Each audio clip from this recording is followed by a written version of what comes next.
Welcome to Hallis Beer Hall. We're your spot for the grit and passion of Chicago sports. From the gridiron battles of the Bears to the diamond drama of the Cubs and Sox. Grab a cold one, settle in, and let's slapshot our way from the United Center to the Lakeshore Drive. This is Hallis Beer Hall, where the game never ends and the passion never fades. Hey, Chicago.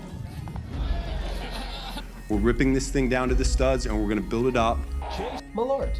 My drop, a little Olay at first. And the good news is this, I am a football coach. What do you say? Big time players make big time plays. Cubs gonna win today.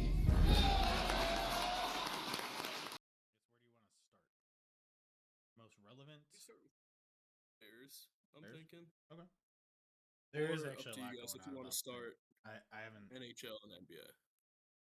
No, Bears are good. We can start with Bears. The thing is, there's been. I mean, I haven't really followed. I've just some drama going on, but then they're just kind of brushing it off.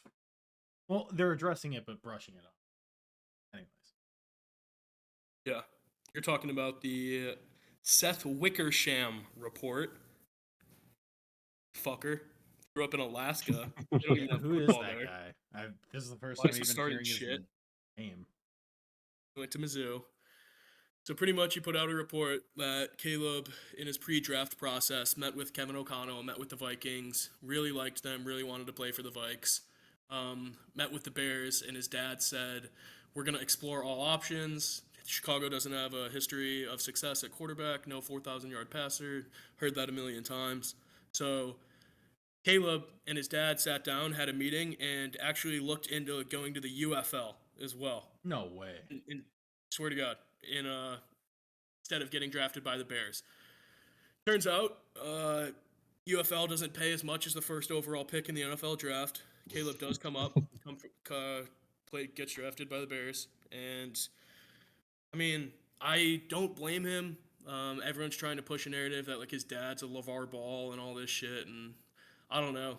If my kid, like obviously growing up in Chicago, I would want my kid to play for the Bears, but if we weren't Chicago Bears fans, do you want your kid to go play for Matt Eberflus and go to a team that's 4-13? Like I definitely don't want to do that. That would be rough. Yeah. So yeah, he got sacked 68 times, the third most in NFL history during his rookie year, and his head coach and offensive coordinator were fired during the first season.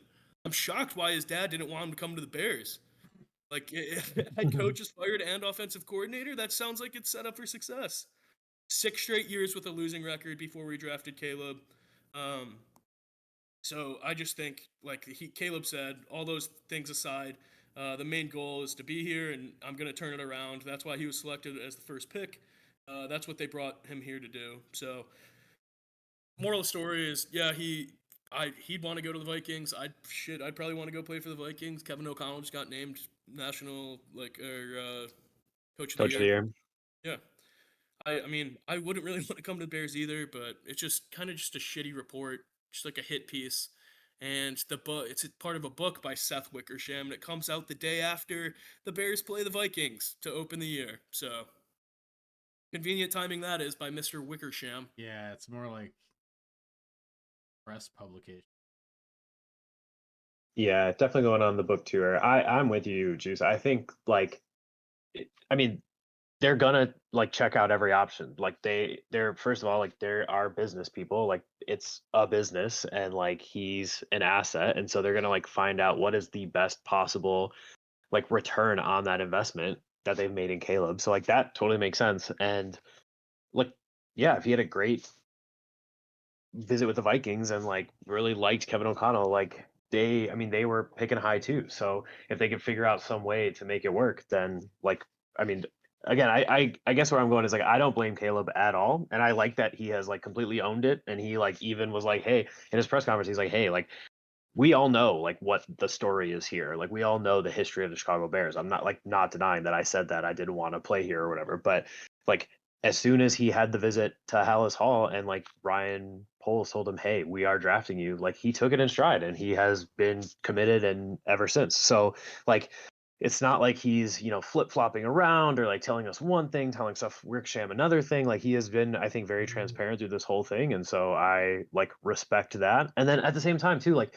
as fans, we were debating between him or Justin. So like the fan base wasn't even sold on him either. So we were going back and forth, and I wouldn't want to go to a situation where like half the fans are going to hate me, like when Trubisky got drafted and we booed him when he was on like the Bulls the Bulls floor seats like the second night or whatever. But yeah, anyways, I think like it's unfortunate timing for the story to come out, but I think it's like a nothing story, like whatever. And then too, like his dad, like from like a ball perspective, I feel like he doesn't really get in the media much, or maybe I'm just not seeing it. Like, sure, he told this stuff to Seth Wickersham, and he's like just discussing stuff with agents, but I don't see him like coming and like making it all about him in the media and stuff. Like, he kind of seems like he's sitting in the background. So, at least in that case, like he's not really being a distraction, or at least I haven't seen it so far. So, I don't think I I've don't know. seen his dad once in the media. I mean, I, personally, I I don't even know haven't what he seen. looks like, to be Yeah, honest. like I don't know him at all. Yeah, I think you're totally right though, Aaron. He did address it, did it professionally, didn't deny it, came out and said yeah. Another good quote from that article is when Caleb said, like, something's getting lost in translation. He went on the Vikings visit first, which Mm, is weird yeah, because we had the first overall pick. So you'd think he would come to us first, but turns out he goes to the Vikings. I don't know if that's kind of a chestnut checkers move by the Vikings, just kind of see his strengths and weaknesses. Because Vikings, what were they? Pick 9. JJ was pick 11, I believe, in that draft. And so yeah, the Vikings brought him in. Kind of just they probably saw his strengths and weaknesses. Probably got a little bit vulnerable. Kevin O'Connell said that he loves him, but yeah, he said went to the Vikings first, and then came to Chicago and met with Poles and Kevin Warren. Kevin Warren's probably just fucking jerking off to the new stadium. He said he talked to his dad and the things what you're supposed to. He's supposed to be in Chicago. He's been talking about things. Number one pick. Oh, they were all thoughts. They were just all ideas. He was obviously never going to go to the UFL or do any of that stuff. The thing that's getting lost in translation is Caleb came to Chicago, went back to his dad, and said, "I can win here. I'm the guy.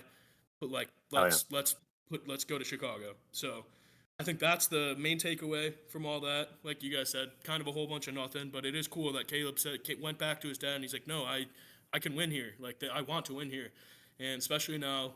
I mean, giving him everything he wants right now. Got more weapons. Got the best O line. Got a new coach. It's time to perform a little bit. I'm not putting a shit ton of pressure on him. Like ESPN said, it's a make or break year, which is hilarious for a second year quarterback who got sacked the third most times in NFL history. But that's ESPN pushing narratives. Yeah, that kind of leads me to our next point. Who's blocking for Caleb? We got the offensive line. We extended Joe Tooney, which is massive. Just a veteran who's won Super Bowls with Brady and Mahomes. I like that move. That's a 2-year extension for $35 million. So that's awesome. Tooney's going to be the left guard. And then the question is just left tackle. Ozzy, out of Boston College, 6'8". Everyone's saying he looks smooth, he looks quick. They said he's taking first team reps. That could be pretty cool. In college, he played right tackle and left tackle, focused on right tackle, but 363 snaps with no sacks. Going from the third most sacked quarterback in NFL history to a tackle who allowed 0 sacks could be a huge upgrade. Yeah. That's Ozzy. If we put Ozzy at left tackle, we could also do Braxton Jones, who started last year, who allowed 5 sacks and 720 snaps, who actually had a really good PFF grade. PFF average grade is 60. So yeah, Braxton Jones was a 77. So well above average. Pass blocking, superb, 80 PFF grade, and run blocking 70. So both above average. If we want to go Braxton Jones, he just has to stay healthy and stay on the field. Also, he knows Caleb likes to escape the pocket, and he's played with him before, so you get a little bit of advantage from there. And then third, Kieran. I'm fucking sick of Kieran. PFF average grade is 60, his is 40, his pass block is 39, and his run block is 54. That's more of a developmental piece. I think Kieran could really learn how to play guard. I don't know why we just threw him in left tackle last year. He was playing in the Ivy League, and then he's becoming a left tackle in the National Football League. Feel like it's a little bit of a rank disparity there, for lack of a better term. But yeah, I don't know. I think it's going to be Braxton Jones, but who knows? Maybe Ozzy could take over if Braxton Jones goes down, which the best predictor of future behavior is past behavior, and Braxton Jones goes down a lot. yeah. I'm excited about this room. I think it'll be like obviously it's improved, and I really like. I think having the like Drew Dahlman, Joe Tooney veteran presence there that can really set the standard, set the culture of that room, and I think it'll bring like Ozzy, hopefully Kieran, um, Theo Benedette or whatever that Canadian guy's name is, like bring all these younger guys too. And like then over the next, whatever, 2, 3, 4 years, like we have a ton more depth in that area, which seems like we never really have had. So yeah, I think very excited about the O line. I think that's a good Yeah, point. coached by Dan Rushar too. Yeah, Who's a great O line coach. I was gonna bring He was up. the Tulane guy, right? Yep. Oh yeah. I was gonna bring up the aspect of the coaching. I mean, it's a good. So you have to remember last year you had Getsy or Luke. He gets fired, whatever, and then you know Waldron. Eberflus. Yeah, Yeah, Waldron. Waldron gets fired, and Waldron's like out here just like not running tape with Caleb at all. So why would he also be doing anything with the O line? Like so, Crazy like report. the development there, like you could see is like why maybe Kieran isn't doing so well because he just didn't get that help. So maybe like Yeah, with the new coaches and new veteran presence, definitely could see it improving. I think I'd be very interested to see how it is with Mike or Ben Johnson and yeah, who can, I guess, develop in his system the best. definitely. I mean, that offensive coordinator, Declan Doyle, dude's 28, 29 years old. Yeah, I don't think he's going to have much of a play calling role. I mean, but he's definitely going to be able to shadow Ben Johnson, which would be really cool. And then, like you guys were saying, the position coaches, it's totally new coaching staff. Waldron isn't playing hangman and drawing up screens in the film room anymore. Got rid of him. Thank Now we got God. Antoine Randall, who's one of the greatest receiver coaches. So Luther is Fucking going to be working awesome. with him. Same with Colston Loveland. Sounds like the guys absolutely love him. Bieniemy, I know Bieniemy always fails his head coaching interviews, but I still think he could be a great position coach, especially with the running backs. He called Kyle Monangai. He said he was running like an old man in practice. I love that. You're calling calling your seventh round pick an old man 2 weeks after you drafted him. That's balls. That's a good coach right there. And then yeah, the defensive side of the ball, Dennis Allen. So I really think it is a different Bears team structurally, organizationally. From a coaching perspective, I think we could take huge strides this year. Like you guys said, we're not watching film last year. It's basic shit. But yeah, we got Dennis Allen, DC. I mean, he's been a head coach before. He knows what he's doing, so he's going to be watching D. And then the position coaches like Randall Allen, Bieniemy are going to be fucking studs too. So I'm excited. I was going to ask you guys, which rookie are you the most excited about? Mm, that's Um, that's a tough.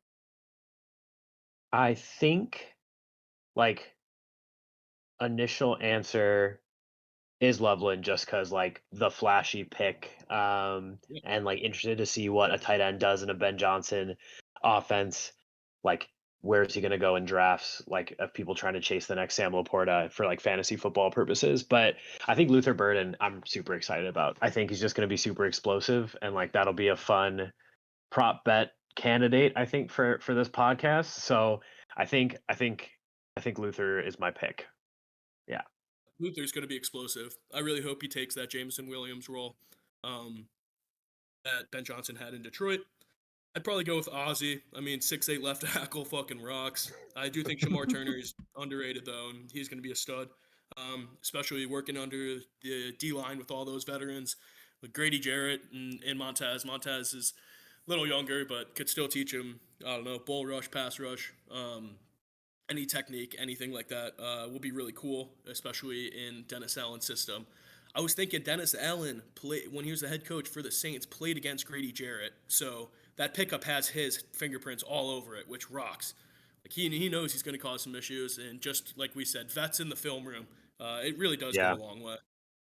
Totally. No, that's awesome. And I feel like this is a take that I could be like looking back on in a few years and being like, I'm so stupid. But I don't know if it was like an interview Ben Johnson did or Caleb did, but I saw something where they were talking about how Ben Johnson was sitting down with Caleb watching film, and they were watching like his demeanor on the sidelines or his demeanor at the line of scrimmage, like just basically his demeanor and like how he comes across to everyone, and how they were like, is this how you wanted to come across in this moment? If not, like let's try and fix this. They're so in the details, which I think is so cool. I think that stuff does matter. Like how much do we talk about demeanor in Chicago sports of like, the Jay Cutlers and the like when Caleb had his head in his hands, or like when Justin was like ignoring Eberflus because he was kind of pissed off. Like I think that stuff is important. And so like it's so cool that like they're even getting into that. So I'm super excited about Ben Johnson. I think that like he's just gonna like we're moving away from just I don't want to say regular football stuff, but like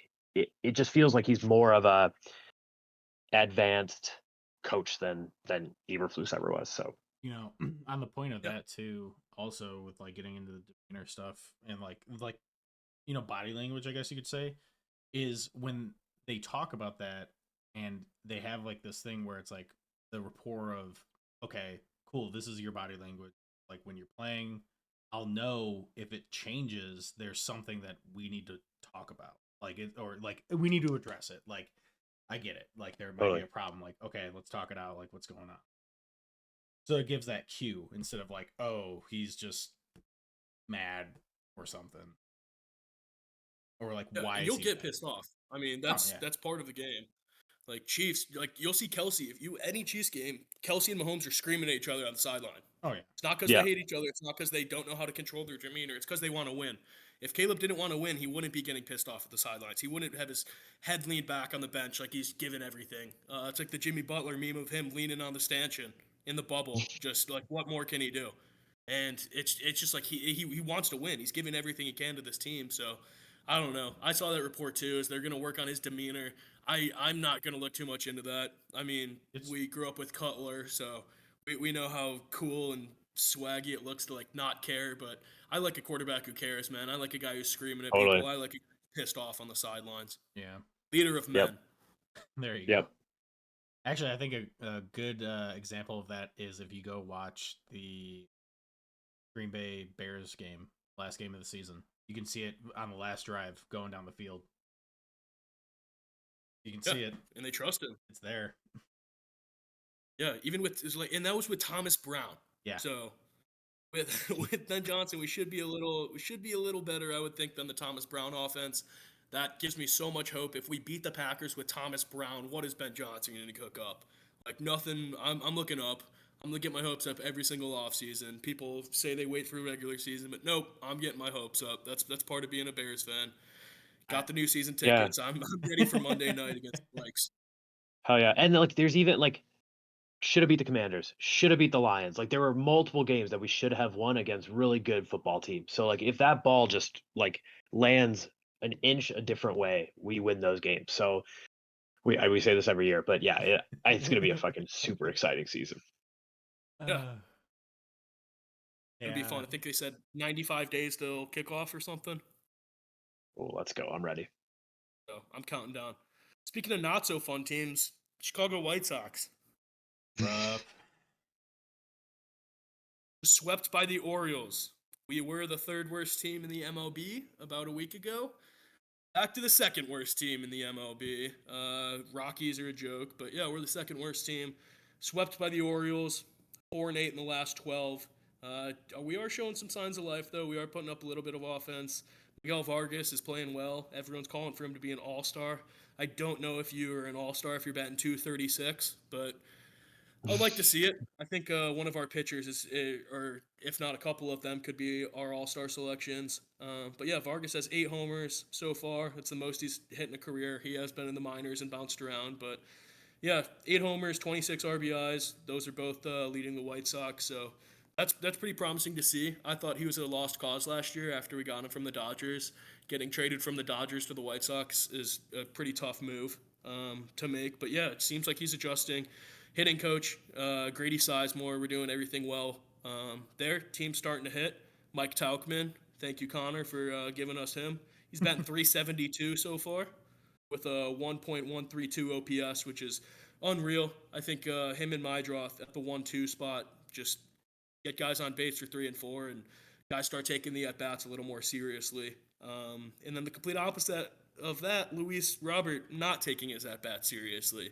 He drew a great walk against Felix Bautista in the ninth on Friday. Probably the best at bat I've seen of him this year to extend the game. But other than that, Luis Robert is batting 180. How about Yikes. that for Mr. Superstar? He's batting That's 180 with 5 home runs. that's tough, dude.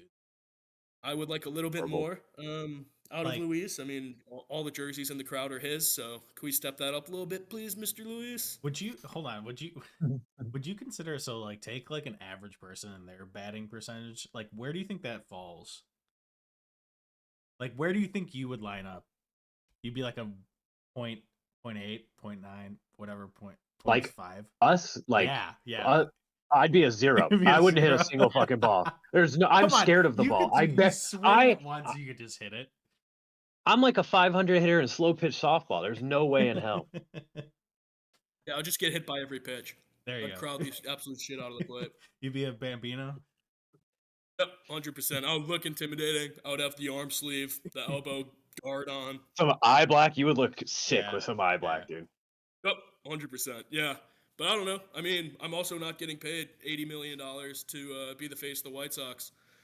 He said a couple weeks ago, we had the debate in one of our group chats, did the White Sox ruin Luis or did Luis ruin Luis? And I mean, Tauchman's batting 372. Vargas is having a resurgence. I at some point, it's got to be Luis's attitude. I was going to ask you, Aaron, what do you think we should do with him? Do we get rid of him? We're not going to get shit if we trade him. Nobody wants a guy batting 180. Yeah, I say no. Bench I him. mean, like I don't. I wouldn't. I guess it. Whoa, my light's going crazy. I don't. I guess it depends on the return, but if we're not gonna, I don't want to sell him at his lowest. Like if anything, like maybe sell him in the like off season when everyone's kind of forgotten about this abysmal season and there's like rumors swirl up of like he's improved his batting stance, or you know what I mean, like there's got to be Yeah, something better than what it is right now. yeah, absolutely. I mean, we're not going to get shit for him right now. I think trade deadline, a team could get really desperate for an outfielder. He is a center fielder. Padres have Gavin Sheets who ran into a wall today and Oh, like concussed himself. So maybe the Padres could get something and maybe get one of the prospects back from the Padres. But at the same time, the White Sox have prospects at every single position. I mean, they have the outfield. They have Tauchman. They have all these players already. We have 3 catchers. I don't know what else we need. I do think Luis just needs to step it up a little bit. I say just move him to the 9 hole and send him a message. And just say you're batting ninth. Like step it up. If you want to be the superstar, then you got to earn it. Because like I said, we have Mydroth leading off right now. He's batting 281. Chase Mydroth. He's batting 100 points better than Luis Robert with That's 16 crazy. walks. So it's Mydroth. How is Mydroth doing that much better than Luis Robert? and he let a Even ball hit Edgar him in the Queiroz head. batting 248. Like all these young dudes are hitting the ball. We have the young future pieces. I just Luis is just this shit attitude with this shit at bats. The amount of times I've seen him swing at 3 sliders this year, it's pissing me off, dude. So Like you, I'm not getting to the DFA point, but shit, man, I think there's better guys who could put more quality at bats in AAA out there than Luis. probably. Michael A. Taylor is batting more or better than Luis Robert right now, and he's a designated pinch runner essentially. So you're saying so Luis is having just like a problem with his demeanor. Maybe all the young guys hitting is actually making him feel like shit. Like I'm old. That's what I'm saying. I don't want him to bring the young guys down. Get this shit attitude and presence out of the fucking locker room. If you're gonna send him Yeah, to we AAA, can't have. do it. Yeah, we can't have a toxic locker room like that. You know what I mean? Like that's been what the past however many years are. It's just like they're not having fun. They all look like they hate their lives. Like we can't have that. We need people who want to be here, or like at least just want to play baseball. You know what I mean? God. Yeah, I always just think young about ball it. players. I'd love to just be in that like every day walk into the locker room like I'm playing baseball for a living. Are you kidding me? Yeah.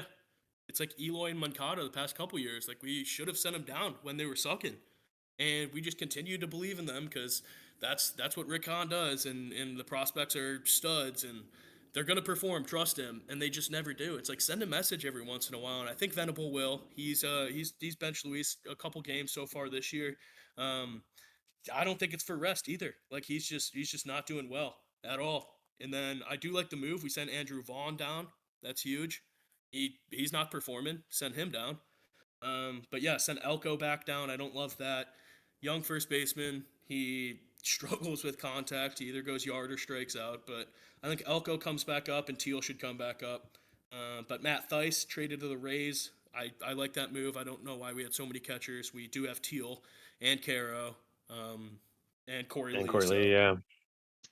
I totally agree with that. I mean, traded Thaiss while his value was the highest, so that's not bad. But yeah, pitching staff continues to excel. Adrian Hauser, how about that pickup? 3 starts, 1.47 ERA, and 3 starts with 14 Ks. What a pickup! We Take just keep that. finding these stud pitchers, man. And then selling them. Yep, which is fun for prospects, but eventually the prospects have to perform. We can't just be prospects for the next 30 years, which is exactly what we're going to be. But I want to build an actual team. I don't want to keep trading for prospects. At some point you got to keep your good players and actually try and like maybe go to the playoffs or something. That would be pretty cool to see. But yeah, same thing with like Shane Smith and Davis Martin, like two young stud pitchers. It's like why not just keep them? They're shutting us down. If we give them some offense, we could actually be really legit, dude. Shane Smith, 2.68 ERA with 54 strikeouts. One a Rule 5 pick, stud. Found gold in him. Just keep I don't know, just keep the good players and get rid of the shitty ones. It's as simple as that, but the White Sox will never do that. Luis is going to keep getting at bats. The pitching staff's still not going to get run support, and nothing's going to change. Moral of the story.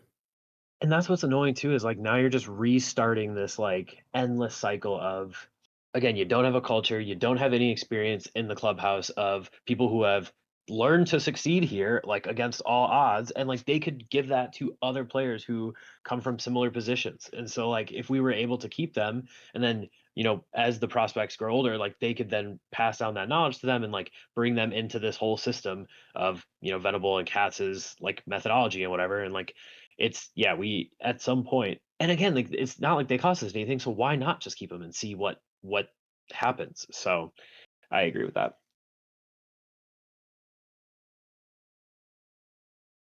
Yeah, that's all I got for White Sox. Hank, you got anything else for Sox? Any Sox takes? No, unfortunately, I haven't. Abs. Yeah, you're not missing much. Yeah. All good. You know. It's been a shit couple weeks, but yeah, hopefully we just keep getting that run support, and I think a sweep to the Orioles should wake up the boys a little bit. Hopefully, otherwise, yeah, I don't know. Venable, I'd probably give him like a B minus right now. I do think the boys are playing hard. I think they're running the balls out to first. It's just fundamental baseball. Like you guys said, just get guys to the clubhouse who want to play ball, man. Yeah. That's all I'm asking. I think maybe at the end of the day, it's like depending on how the guys are feeling after that like sweep, like you can maybe bump them up with vibes being like you're not the Rockies. Although I don't know if you can really say that as a coach, but like you're not the worst team. You guys are up and coming. Like just stay positive. So that's how I would look at it. You're young. Get your shit together. Have fun. Yeah, simple as that. That's all I got for White Sox. We could go into the Blackhawks drafting one of the shittiest coaches out there. If you guys want to talk about that one. I actually haven't heard much on that, so do tell. Yeah. So coached the Red Wings from 2015 to 2022. Made the playoffs in 2015. That's it. Really? Yeah. We just like was took less than this 500. mediocre coach out of nowhere for Yep. nothing. Exactly. So Blackhawks special. He was 204 and 261, and then 72. So We less than lose 500. Bowman and we get fucked by everything. I guess. Yeah, not great. He played goalie in college, so I don't know how hockey works if goalies make the best coaches. I assume so. On don't another know. note, if like obviously not much going on with the Blackhawks besides I think Frank Nazar played on the U.S. team. Yeah, and they crushed won, it. right? They won Yep. this year, which is I think one in a long time. I'd have to look past, but 92 years or Yeah, something like that, 92 right? years. It was a long time. But regardless, speaking of like winning things, the playoffs for hockey, I just like as I've just been getting hockey recently, I'll probably be way more into the Hawks as things get, moving along, but playoff hockey's been electric, dude. It's been awesome. Absolutely Like insane. I almost watching like every single game. Like I don't even know who I'm rooting for. I don't really care. It's just like the games have been really entertaining.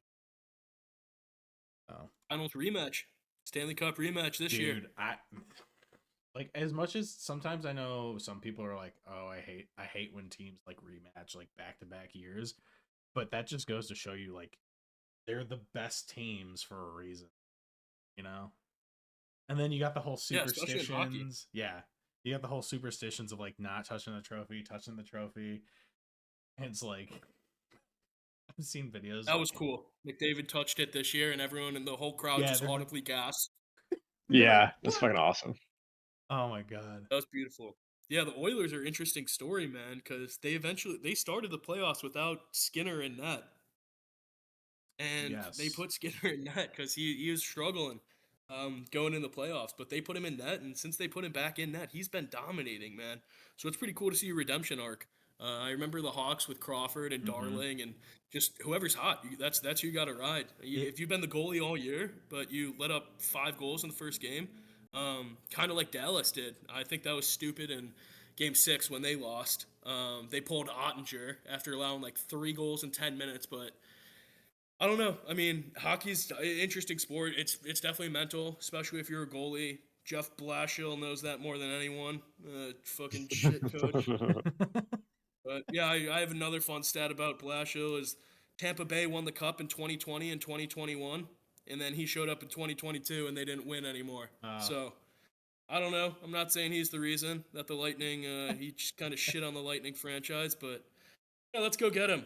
Kyle Davidson, Hawks GM, said he's an incredibly smart guy who boasts 25 years of experience across the developmental leagues in the NHL. He's thrived when he's had to develop young players. I don't like see that at all.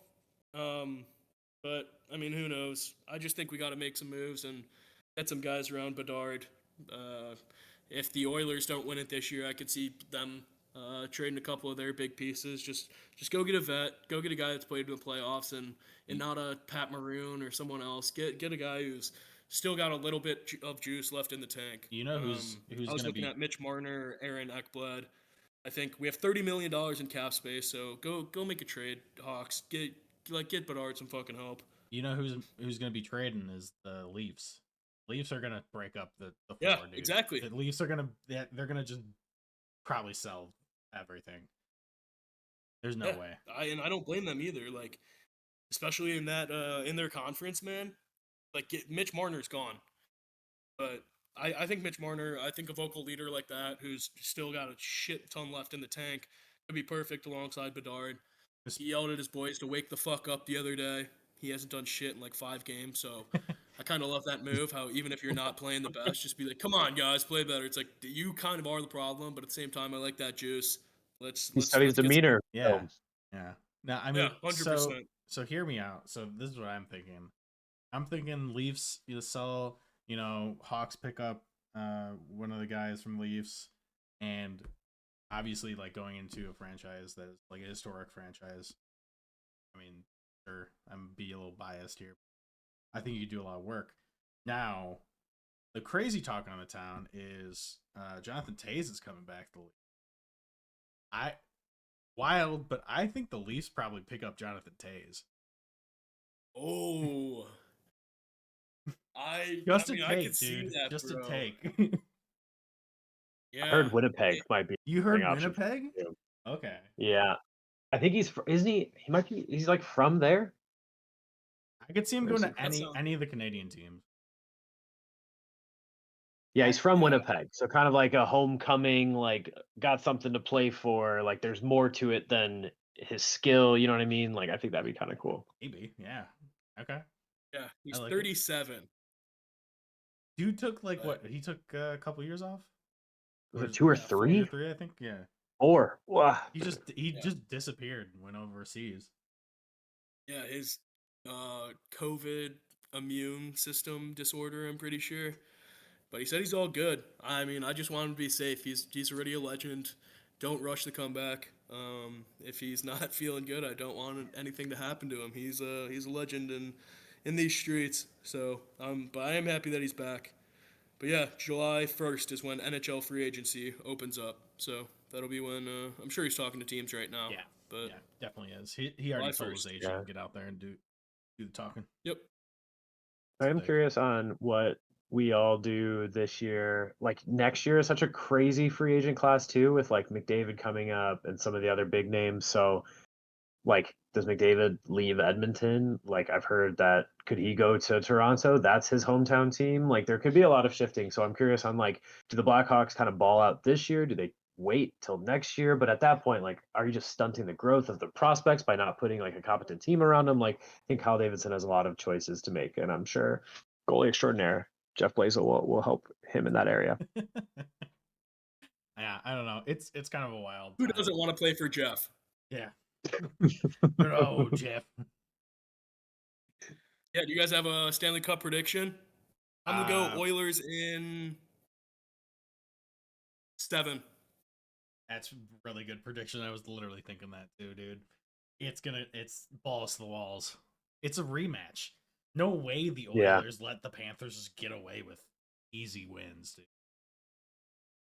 I think Oilers in 6. I think Ooh. I really want the Oilers to win, as you guys know. Like I'm a big Canadian hockey guy at this point in my life. And I I want McDavid to get one so bad. And like he kind of follows in that everyone's talking about like, Gretzky lost his first one and then won in the rematch. Same And thing with Sidney Crosby Crosby. lost his first one. Yeah, and then came back and won in the rematch. And like I feel like the greats find a way to get it done no matter what. It just like they, take it upon themselves to deliver that championship. And so I think and hope McDavid will do that. But I think out of all the teams that Florida has played, Edmonton also is kind of an edgy team. Like Evander Kane, like well-known good guy, like he's gonna be fucking up the Panthers line. Like there's like it sucks that Hyman's out, but like there's guys on Edmonton that play with some edge, and like Draisaitl's a big dude, McDavid's a big dude. Like these guys are going to be able to withstand hits and like provide some blowback as well. So I think, yeah, I don't know. I'm really hoping for the Oilers, but I think they have it this year. Hopefully somebody puts Corey Perry. Yeah. Yeah, Corey Yeah. Perry, also known good Vet. guy, big good guy with them Yep. others. Corey Perry's a 100% vet. on Yeah. and off the ice. I just want somebody to put Marchand in the fucking boards. Fuck that guy. He's a rat, Man, dude. Such a rat. He dude. is a rat. I've a grown to love him a little bit. Like he is a rat for sure, but like I don't know. Like I like him as a person. Like I hate Chuck, so I don't like him. I hate Sam Bennett. There's so many players in Florida that I hate, and I used to hate Brad Marchand, but like out of all these Florida scumbags, I think he's my favorite. So he's just like the favorite scumbag. God. Yeah, I the low can't bar. because you the gotta whole hate him 'cause he's Boston good, bro. legacy, dude. Ugh. Yeah, I do love how he tarnished that legacy a little bit. Yeah. But looks like Oilers have home ice, so Game 7 would be in Edmonton. That's crazy. That place is gonna be rocking. Also, I think like got to be a top 5 national anthem place. When they like let the crowd sing "Oh Canada," that shit gives me goosebumps every time. It is crazy. That's so sick. Also, what's crazy too is like it just goes to show you hockey playoffs is like such a different game. Like both of these were lowish seeded teams. And they know how to play playoff hockey, and they Playoff kind of have hockey is a rolled through everybody. So completely different thing. Completely. yeah, you Like- got to build your team for that with that in mind. Yeah, I mean, like Juice was saying earlier, like if goalie is hot, you play that goalie. But the thing is, like, you can make a mistake and have the goalie just has a bad game and gets 4 goals scored on him, and you pull him and completely fuck up his mentality. Yeah, head case. Yeah. So bad. Seen it. Yeah. Yeah, Hawks will be back probably next year. We'll break up the Oilers Panthers rematch. Jeff knows what he's doing. Believe in Jeff. Anything on the Bulls? They suck. I'm tired of them. So what we got? We have the Sox suck, the Hawks suck, the Bulls suck. No, Hawks are back. We have Jeff. Hawks are back. Yeah, Bulls, not much. Drafts in a couple weeks, June 25th. Okay. I just had a couple prospects. I think we go with a center. Um, in the playoffs, obviously the double big is a huge component. You saw the Knicks with Mitchell Robinson and Karl Anthony Towns. You see the T Wolves with Julius Randle and Rudy Gobert. You see OKC with Hartenstein and Chet. And then you see Pascal Siakam. He's more of a four. He's not really a center. He could play the five if you need him to with Miles Turner as well. And then Thomas Bryant was pretty fun to watch in that game for the Pacers. So yeah, I think another center for the Bulls could be helpful. I mean, right now, what do we got? Like Patrick Williams at the four is as good as he is. We could have drafted Tyrese Halliburton, but don't worry, we paid P. Will like 80 mil too. So not only did we shittily draft him ahead of a lot of other talent such as Christian Braun and like I said, Tyrese and a couple of these other guys, we paid him as well. So we're paying a guy who averages 6 points. So yeah, drafting a center would be ideal. I want the guy out of Duke. Come on, Malawach. He's an absolute stud, but there's a couple other guys I wrote down. Derek Queen, he's 6'9", 250. That's an undersized center. He's a lefty. He's rumored to come to Chicago. I don't really love that one. I want this guy out of BYU, Igor Demon, 6'9", 200 pounds. He's a floor general, and he's like really unselfish. So I think he could be a real stud with Josh Giddey and just get a couple shooters around them and just spread the floor and just play unselfish basketball like the Pacers and Thunder have been doing in this playoffs because that seems to be the recipe for success in the playoffs. It's not iso ball. It's not Brunson going one-on-one. It's everyone getting involved, everyone swinging the rock. So yeah, just get a center, get a guy who can play defense. He doesn't have to shoot threes. Vucevic shoots threes, and we're not shit. So just get a anchor in the middle of the paint. Is all I'm asking for in the draft. But other than that, no Bulls news. Billy still has his fucking job. Well, That's I mean, it is the about it. NBA, and playoffs are happening as well, just like the NHL. Yep. So, well, we got Pacers Thunder. Games start June 5th. Yep. So yeah, Thursday. I mean, OKC is just a massive favorite right now. You get like 7 times your money if you bet the Pacers as of right now. So I Pacers bet are the Pacers underdogs. before the Knicks. Yeah. It was 7 times your money. Still 7 times your money. So Are that they just just shows you how hot? much. Who, Pacers? Yeah. Yeah, I mean they just play unselfish ball. They have guys stepping up every game. That first game against the Knicks, Aaron Nesmith scored like 14 points in 2 minutes to come back and win the game. Hit a shit ton of threes, so that was really cool to see. But yeah, Andrew Nemhard, it's these guys on the Pacers that are just stepping up, kind of like OKC. OKC's got these guys, Case and Wallace, and I mean Lou Dort, just unselfish guys who know how to play the game. Just these young dudes. So I think it's a great matchup. I don't really love the conversation right now of, oh, the ratings are going to suck. It's Oklahoma versus Indiana. I don't care. Like, I just want to watch good basketball. Yeah. So I think it's going to be really fun to watch. There's going to be a shit ton of points scored. Both these offenses are really fun to watch. So I think it's going to be a great finals. That being said, Thunder in 5 probably, even though I have a Pacers future. But Thunder are just too good. And then the Thunder have 2 first-round picks in every draft for the next, like, 3-4 years, which is fucked. That sounds That's rough. insane. So yeah, I think it's gonna be Thunder. I mean, that's the obvious thing. I have the Pacers' future, so I want the Pacers really bad. But Halliburton, I mean, he has no in between. He had that 35-point triple double the other day, and then he had 6 the next game. So just some consistency from him would be cool. But I don't know. People are talking about him maybe being the face of the NBA after Anthony Edwards. Decided to just like shit his pants. But I don't know. It'll be fun to see, fun finals. I think Thunder and 5, 6, but Pacers and 6 could be pretty cool too. I'm happy for the Pacers. I love how it's Indiana versus Oklahoma. People hate on that. I love it. It's just 2 unselfish teams. We don't need the Knicks. Like I don't need to watch Karl Anthony Towns and Jalen Brunson foul bait the entire game. That was a drinking game. I played that entire series. Whenever they're at the line, take a sip. Got fucking drunk every single game. But it'll be interesting. Pacers are 12-0 when they've scored 110 points. If the Pacers score that, they're 12-0 in the playoffs. So Damn. Wow. score 110, you'll win the game. At least it's something interesting. It's like Yeah. 2 teams that you don't hear about a ton. So that's kind of cool. Well, especially the Pacers, they haven't been back in ages.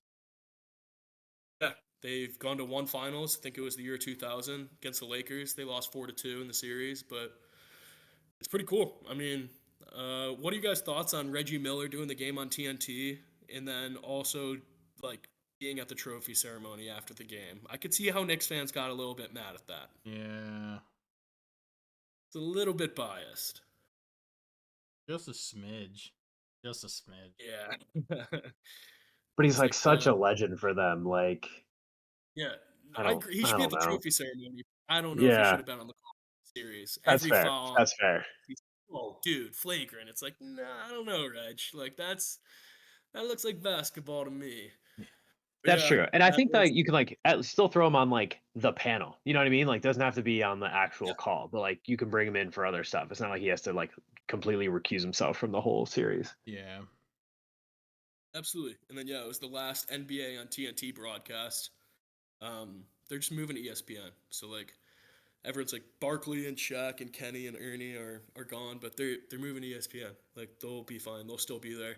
I'm not the like I think they're funny every once in a while, but I don't know. I think people overrate their pregame show a little bit. I love Ernie, but yeah, Barkley and Shaq and Kenny could get a little annoying sometimes as well. But It's crazy how they're trying to bring that style to everything now. Like even when I was watching the French Open on TNT, like they have this panel that is like kind of just shooting the shit with each other, and it's like, all right, this is all just modeled off of that NBA on TNT like vibe.